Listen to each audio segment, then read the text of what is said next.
Hello again. I have a message today. Dear Christian Church in America, we have a crisis in our witness to the world, a crisis that is hiding in plain sight. We spend our lives defending the Bible against skeptics, yet we are missing the very tool we need to silence them, the timing of the New Testament itself. I want to talk about how we engage with the atheist, specifically the critical thinker who reads the Gospels with a literal face value eye. Think of a man like Bertrand Russell, a brilliant, logical 20th century skeptic. When Russell read the Gospels, he concluded that Jesus was a false prophet. You ask why?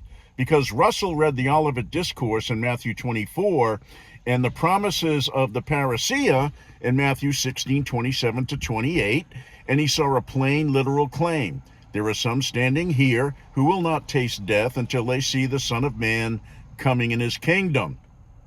Now, Russell looked at the text and said, that didn't happen. And tragically, the vast majority of our churches effectively agree with him. Now, I know you aren't actually saying Jesus is a false prophet.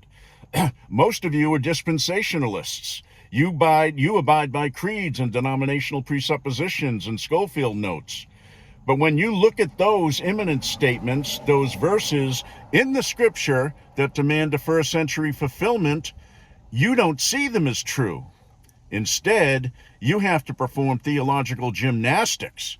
You look at the words like this generation and soon and at hand, and you push them off into a distant, indefinite future. And in doing so, you have accidentally aligned yourself with the skeptic. The skeptic says, Jesus failed to return in the first century. You say Jesus didn't mean the first century, he meant 2,000 years later.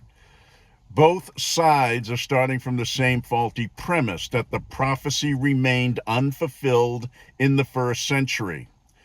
This is why dispensationalism is not just a different opinion, it's actually a hindrance to the gospel. By rejecting audience relevance and by refusing to let Scripture interpret Scripture, we are leaving the skeptic with no reason to believe. If we insist on reading the New Testament through the lens of the modern Western literalism instead of the Hebrew mindset of the original audience, we are blinding ourselves to the truth.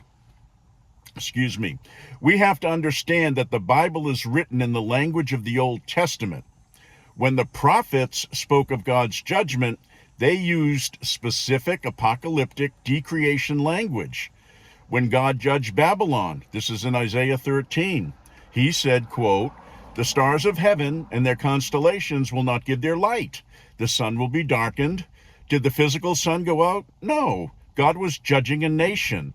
When he judged Egypt in Ezekiel 32, he, quote, covered the heavens and made the stars dark.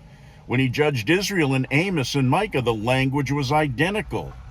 This was the standard vocabulary of divine visitation.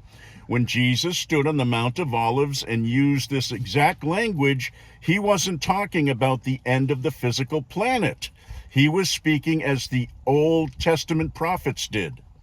He was announcing that the Aeon age, the Old Covenant age of Moses in the temple, was coming to a violent, definitive end in AD 66 to 70. That is what the parousia was. It was not a physical, visible return to float away on the clouds. It was Jesus' divine, effectual presence in judgment against the apostate nation, that foolish and perverse nation that rejected him and crucified him. When Paul in Colossians 1:23 said that the gospel had been preached to every creature under heaven, to the oikumene, the Roman world, he wasn't lying. He was telling us that the mission was accomplished within that generation. Now, here's some homework. Look up Luke 2, verses 1, and do a word search in Blue Letter Bible for the word world for confirmation. Now, dispensational and futurist pastors and teachers and evangelists are robbing our brothers and sisters who love Jesus of the truth. And they're robbing the atheists of a true encounter with the faithful, true Messiah. Now, we don't need to apologize for Jesus. We don't need to explain away his timing. We just need to believe him. Jesus came exactly when he said he would. He judged the old covenant. He established his kingdom, new covenant kingdom, eternal new covenant kingdom. And when we finally teach the world that his word was true, that he did exactly what he promised in the time he promised, we will stop giving the skeptic a reason to mock, and we will finally offer the world a king who is historically, scripturally, and demonstrably perfect. I'm out for now.